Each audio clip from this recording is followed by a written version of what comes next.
Time for a new body. Not this one, although this could do with some work, but this one. The MST JP1, which is going to go on my Absima Sherpa. Stay tuned. Hey folks, and welcome back. This is the second part in the Absima Sherpa Makeover video. If you've watched the first part, you'll know that I've stripped a load of weight out of the back end, stripped off the old body, and we are getting ready to put a new body on. So the first challenge with that was to mount the thing. So the old Sherpa body was hinged at the back and magnets at the front. That's not going to work. It was all very specific to the Sherpa body, so that's not going to work for this new shell that I'm putting on. So the new shell is going to be traditional body posts. Pardon the rat's nest. So I did think about trying to manufacture some other hinge mechanism for the back.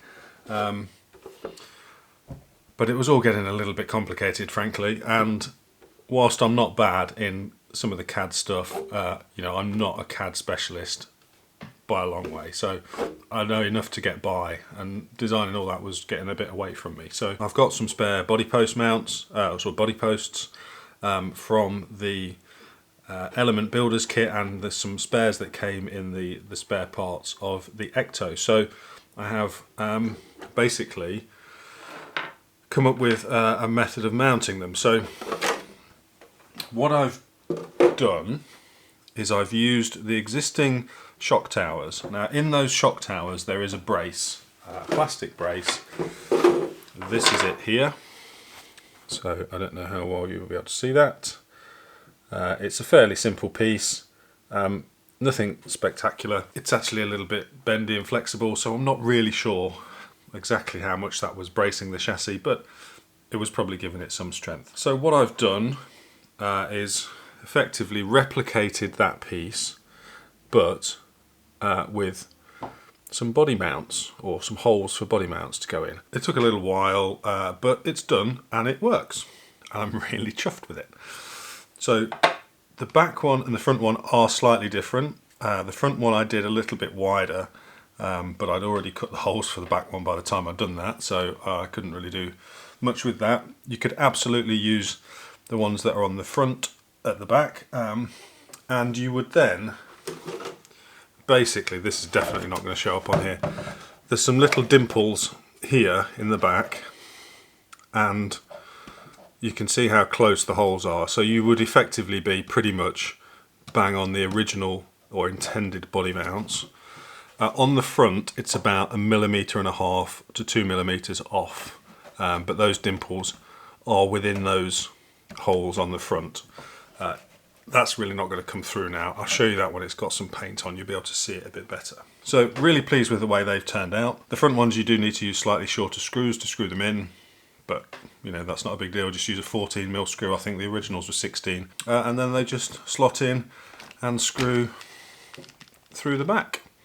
And they're pretty sturdy. They're not, I mean, these Element body mount posts are really bendy, floppy things, but these sit nice and low, so they're good and solid. And I am really chuffed with that. That's come out really well. The body sits on there really nicely when there's not a rat's nest, and that's absolutely spot on. It sits nicely onto the existing sliders, the Sherpa sliders. So I'm going to reuse those, not going to change those out, and it just sits nicely onto the existing front bumper. So again, I'm going to keep that, which means I can keep the front indicators, which I know most people hate, but I really like. In the rear of this body there is space, and I will be putting them in for some tail lights and some indicators. The front has space for headlights and indicators, but obviously I've got those in the bumper already, so I'm probably going to just put some marker lights in there, some white marker lights, or I could put the indicators in there and just put some fog lights into the bumper, the front bumper, some white ones. Who knows? I've got a big pile of wiring here, which is off the Sherpa body. There's a few options there for that, and I've also brought a little 2-inch light bar, which you're not going to be able to see very well. It's an RC 4-wheel drive one, and that is going to sit on the front bumper just as a little light bar in the front bumper. So that's the plan. The next job, obviously I've dry fit some of the components onto this body. The next job is going to be to mask that up and get it painted. I have an idea, I have a paint scheme in mind. It's inspired by some of the Hemistorm videos, so it's probably beyond my capabilities, but I'm going to try it anyway. And if I ruin it, I ruin it. What can I say? But hopefully I won't. So I'm going to be very careful and take my time and do that. So I'm going to get on with masking that up now, get that painted. Once I've done that, we can come back and have a look at sorting out the lighting, final fitting, and then we're ready to go. Stay tuned. Right, there we go, all nice and clean, all the finger marks and greasy marks removed from the inside. Time to start masking it up.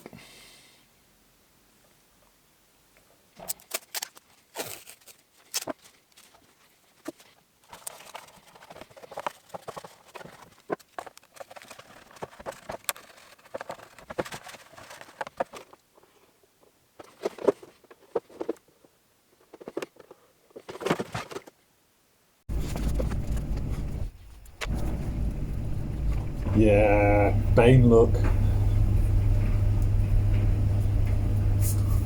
Oh, I'm not Bane. I was born in a pit.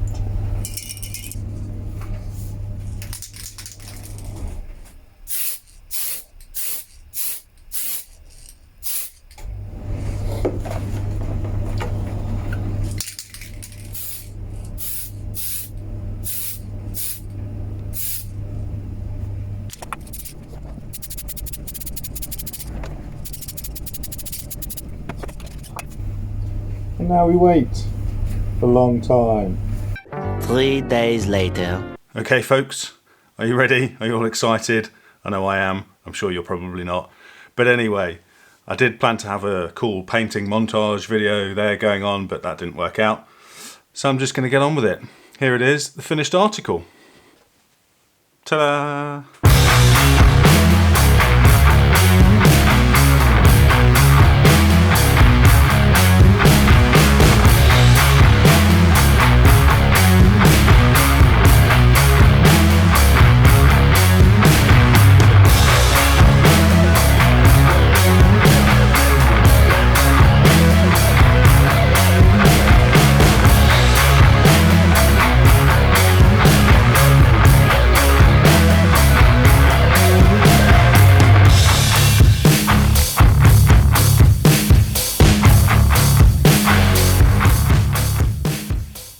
I am super pleased with how this came out. I'm really happy with it. The paint job I'm really pleased with. Apart from the sort of custom graphics that I did, I'm clearly not as good at that as I hoped I would be, but it was a fairly tricky job, and it was the first time I'd done that kind of thing.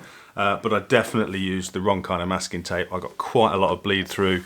I'm not sure if you'll be able to see that because I don't know how well lit it will be, but it bled through quite badly on the white and black, and of course I couldn't see that very well until I painted the white on. So next time I will know to put something white behind it and make sure it's all good.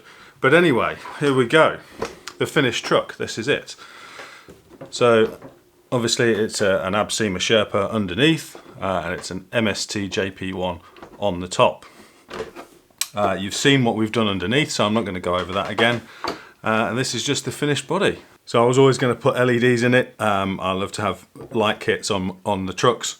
I've used and butchered the existing light loom, that's the word, the electrical loom off the Sherpa. I've completely butchered that and reused it. Reused the headlights, headlight bulbs from the Sherpa, and the fog lights, as you can see in the bumpers. So these originally, this is where the indicators were, but I've moved those because the body had indicators on. On the back there is the small light clusters, and obviously let's just put the indicators on. The hazards are there flashing away. They're only little, so they're not too obtrusive in my opinion, which I quite like the idea of. You know, I like the idea of having them, but they're not super annoying because they're not super bright. I have installed, which you probably can't see, or maybe you can see the little voltage meter inside.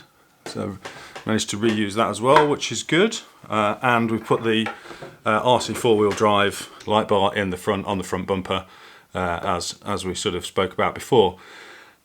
Not madly impressed with this. It was quite expensive. It was about £40, which is a lot of money, and it's not super great. It's quite bright. We'll see how it goes once we get it out on a night crawl, but it looks kind of cool. I am on the lookout for a good light bar for the roof. So if you've got any good recommendations for good light bars for the roof, the one from the Sherpa was too wide. I could have probably bent it round a little bit and got it to fit, but it would have forever been under tension, and I was concerned that it would just kind of over time sort of rip the fixings out of the body. So I am on the lookout for a good quality light bar on the top. I looked at the Proline ones, but they seem to be out of stock everywhere. So let me know in the comments if you know any good light bars. Not much else to say. I've used TAMIYA rattle can paints all the way through. I'll put the numbers in the description. I was inspired by a Hemistorm video to do this colour scheme, where he's done the Gme Buffalo, and he's used what he's called a foose fade, a chip foose fade, which is copper at the bottom, just at the very bottom of the body, and then orange across the rest. Obviously black, silver anodized aluminium for the silver stripe, or the grey stripe, and for the fuel cell, and just plain old white for the white part. So it's not a massively complicated paint scheme. Obviously I made it more difficult with the custom graphics. Definitely enjoyed doing that though. Would like to do some more custom graphics stuff at some point, particularly like this kind of Grand Theft Auto font as well. So we're doing some more of that. So there we go. Only thing to do now is give it a good old test. So I'm going to get out as soon as I can. We are rapidly approaching Christmas. In fact, by the time this video goes out, it will probably be Boxing Day. So I may not get the opportunity to run this between now and Boxing Day. But I will follow it up with a running video as soon as I possibly can. I nearly forgot to weigh it. So on the scales, my kitchen scales will weigh it now. So they obviously do weigh a little bit over the 3 kilos that it says on the bottom.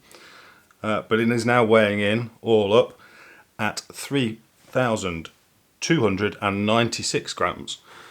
So that's about 500 gram loss overall. So half a kilogram.